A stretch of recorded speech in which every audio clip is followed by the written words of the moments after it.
Buenos días. Nosotros somos estudiantes de la Escuela Politécnica Nacional de la carrera de Ingeniería Agroindustrial, de la materia Probabilidad y Estadística. Nuestro grupo se denomina Las Amazonas, conformado por Daniela Banda, Grecia Hurtado y quien les habla, Patricia Alba. Le damos una cordial bienvenida a nuestro grupo acompañante CRYP. Nuestro proyecto se denomina Análisis de los factores de incidencia en el riesgo de sufrir un infarto al corazón. El presente proyecto está enfocado en el análisis de algunos de los principales factores que inciden en el riesgo de sufrir un infarto al corazón, pues como se ha visto en la actualidad, la población se ha visto afectada por una serie de factores, tales como el estrés, la falta de ejercicio, el hábito de fumar, el uso de ciertas drogas, motivo por el cual se ha visto necesario que analicemos algunos de los factores, tales como el hábito de fumar, el uso de drogas beta bloqueadores, la edad, la presencia de colesterol en la sangre, el bloqueo de arterias del miocardio y el porcentaje de arterias estrechas pero no bloqueadas, con el fin de concientizar el riesgo de sufrir un ataque al corazón. El presente proyecto se desarrolla a partir de un estudio experimental de diversas variables, realizado a 45 pacientes hombres admitidos en un hospital después de haber sufrido un ataque al corazón. Vamos a empezar con los análisis de datos. En este caso, nuestra primera variable es el hábito de fumar. El gráfico número 1 representa el porcentaje de personas que fuman y que han sufrido un ataque al corazón, o que no fuman pero también han sufrido un ataque cardíaco. En este gráfico se evidencia que el 89% de los pacientes han sufrido un ataque cardíaco sin tener ninguna adicción al tabaco. Sin embargo, se evidencia un 11.1% de pacientes fumadores que han sufrido un ataque cardíaco.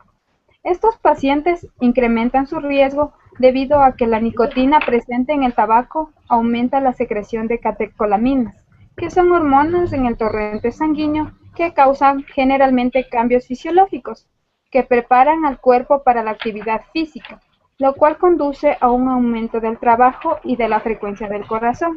Esto eleva la tensión arterial, produciéndose así un aumento de la concentración de azúcar en la sangre, es decir, hiperglicemia, y la contracción de los pequeños vasos sanguíneos que conducen a la aparición del infarto del miocardio.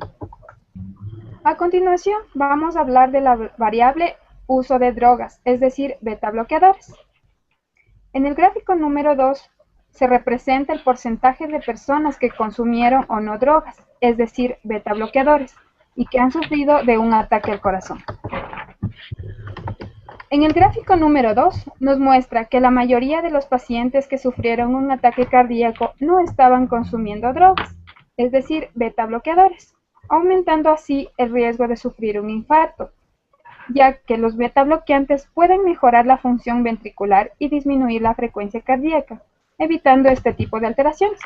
Sin embargo, se evidencia que un 18% de pacientes que sufrieron un ataque al corazón al estar consumiendo drogas, es decir, beta bloqueadores, por lo que no se puede considerar a este factor como determinante para predecir si una persona padecerá o no de un infarto al corazón.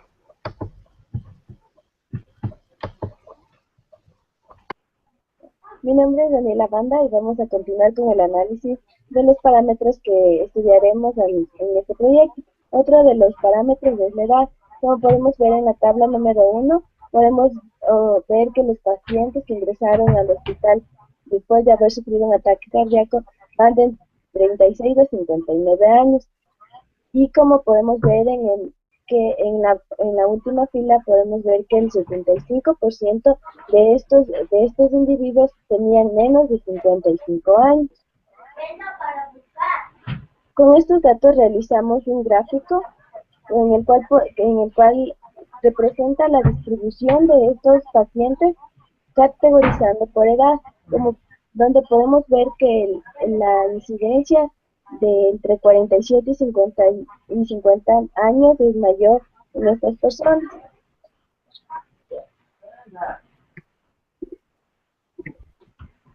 A ver, lo que el gráfico nos indica es que los pacientes de entre 47 y 59 años son los más frecuentes en contraer estas enfermedades, mientras que la menor cantidad de personas que ingresaron tenían de entre 40 y 43 años. Con esto podemos decir que el riesgo de padecer un ataque cardíaco va aumentando conforme aumenta la edad. Esto se debe a que el depósito de grasa, ya sea por la mala alimentación o por el mal metabolismo de las personas, aumentan el nivel de padecer un ataque cardíaco conforme va aumentando la edad. Otro de los parámetros que vamos a estudiar es la presencia de colesterol en la sangre. Como podemos ver en la tabla número 2, el rango que encontramos de colesterol en los pacientes que fueron admitidos al hospital fue de 38 a 93 miligramos sobre decilitro. Y podemos ver que el valor más frecuente de estos pacientes es de 61,22 miligramos sobre decilitro.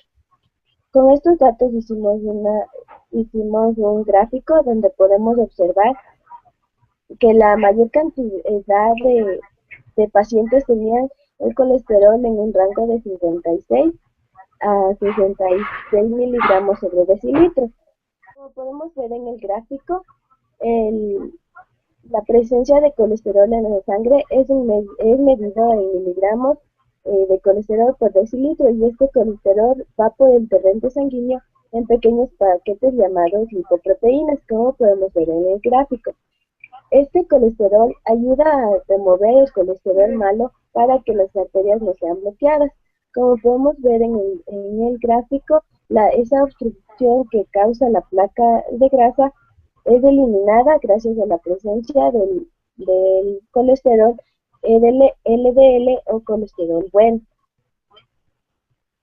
El colesterol de las lipoproteínas de alta densidad, o también conocido como LDL, retira el colesterol malo de las arterias. Los niveles permitidos de colesterol en una persona es de 100 miligramos sobre decilitro. Como vimos anteriormente en el gráfico, podemos ver que la mayoría de estos pacientes tenían el porcentaje de colesterol bueno muy bajo. Por lo consiguiente, estos pacientes estuvieron más propensos a contraer enfermedades cardiovasculares. Bien. La siguiente variable que vamos a estudiar es el bloqueo de arterias del miocardio. Este factor es importante ya que indica la cantidad de arterias que han sido bloqueadas, ya sea por un coágulo o por la presencia de placas en las arterias. Como podemos ver en la tabla, el rango que los pacientes tenían estaban desde un 0 a 77% de obstrucción, lo que indica que este no es un factor que influya directamente para decir que para contraer enfermedades cardiovasculares, ya que al tener 0% no tenían ninguna obstrucción, más las personas que tenían el 77% aumentaban su riesgo de padecer esta enfermedad, ya que el oxígeno no podía llegar a sus células. Con estos datos podemos ver que en el gráfico número 5 muestra el porcentaje del miocardio que ha sido bloqueado. Con este parámetro fue estudiado después de que los pacientes hayan sufrido un ataque al corazón, por lo que podemos ver que el daño causado por el ataque cardíaco no fue muy grave en este caso, ya que tan solo del 0 al 12% de bloqueo fue el que mayor porcentaje se obtuvo en este estudio. Con esto se ha demostrado que una oclusión coronaria podía ocurrir sin que se presente un infarto, siempre y cuando la circulación sanguínea sea lo suficiente para conservar la nutrición y la oxigenación del miocardio. La interrupción súbita del flujo de sangre que va al corazón durante unos minutos puede dañar completamente las arterias y bloquearlas para que, evitando que el oxígeno y otras sustancias nutritivas que van en la sangre no puedan ingresar al corazón. El bloqueo de las arterias la mayoría de veces se debe a un coágulo sanguíneo, que son formados por la ruptura de las placas formadas por depósitos de grasa que se encuentran en la pared de las arterias coronarias. Estas placas provocan un estrechamiento de la arteria y cuando esta placa se rompe, el coágulo sanguíneo bloquea completamente la arteria, evitando así en la circulación normal y el uso óptimo del sistema cardíaco. Buenos días amigos, mi nombre es Grecia Hurtado. Yo voy a continuar con el análisis de las variables de estudio. La siguiente variable que se va a estudiar es el porcentaje de arterias que están estrechas pero no bloqueadas. Como podemos ver en la tabla número 4, el porcentaje va desde 0 al 100% en el caso de este estudio, donde hemos tenido que el valor más frecuente de porcentaje de arterias estrechas pero no bloqueadas fue de 10.87% y que el 75% de la población en estudio alcanzó un máximo de 56.55% de arterias estrechas pero no bloqueadas. El gráfico 6 nos muestra la distribución de los pacientes por porcentaje de arterias que estén estrechas pero no bloqueadas, de los 45 pacientes hombres de los cuales se realizó el estudio. Este gráfico nos muestra que la mayoría de los pacientes, es decir, un 33%, tenían de 0 al 15% de arterias estrechas pero no bloqueadas, lo que podemos ver en el bloque de color gris del gráfico. Generalmente estas arterias adquieren este estrechamiento por la acumulación de grasa denominada placa, o por la presencia de un coágulo sanguíneo que obstruye una arteria. Esta obstrucción interrumpe el flujo de la sangre a la sección del músculo cardíaco, impidiendo el paso de oxígeno a esta zona y ocasionando ataques cardíacos, y por lo tanto, demasiado colesterol en la sangre, daños e inflamación de las paredes de las arterias juegan un papel importante en la obstrucción de las arterias, reduciendo drásticamente el flujo de sangre, según el Instituto de Texas de Corazón. Por lo tanto, este factor en niveles bajos como en altos influye en la aparición de ataques cardíacos, siendo en mayor o en menor proporción según sea el porcentaje de taponamiento. Después de haber realizado el análisis de todas estas variables, hemos llegado a las siguientes conclusiones y recomendaciones. Como conclusiones, podemos decir que fumar aumenta el riesgo de padecer un ataque cardíaco. Además, el uso de drogas beta bloqueadores previene los paros cardíacos. Sin embargo, el uso desmedido y automedicado genera un factor de riesgo para padecer una enfermedad cardíaca.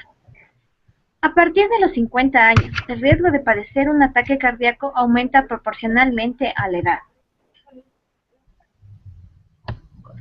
El intervalo más frecuente de los pacientes infartados en este proyecto fue de 47 a 50 años.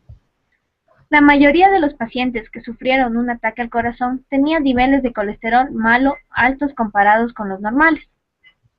Además, el bloqueo o estrechamiento de las arterias impide el paso de oxígeno, provocando la muerte de células y posteriormente un paro cardíaco repentino. Entonces, haciendo un resumen de estas conclusiones, podemos decir que los factores de incidencia para nuestro parecer, para sufrir un ataque cardíaco son el hábito de fumar, la edad, la presencia de colesterol en la sangre, el porcentaje de arterias estrechas y bloqueadas, así como el uso de beta bloqueadores. Tomando esto en cuenta, hemos realizado las siguientes recomendaciones. Es importante que se adopte hábitos saludables, como realizar ejercicio y mantener una dieta equilibrada, para evitar estos problemas cardíacos. Además, evitar el consumo de alcohol y cigarrillo, ya que se ha observado que estas prácticas afectan directamente al rendimiento del sistema cardíaco. E incluir en la dieta alimentos que contengan omega 3, ya que contrarresta el colesterol dañino, el cual bloquea los vasos sanguíneos. Con eso concluimos. Muchas gracias por su atención. Tal vez el grupo de invitado tiene alguna pregunta. No. No, compañero, estuvo clara su presentación. Gracias. Gracias, chicos. Gracias.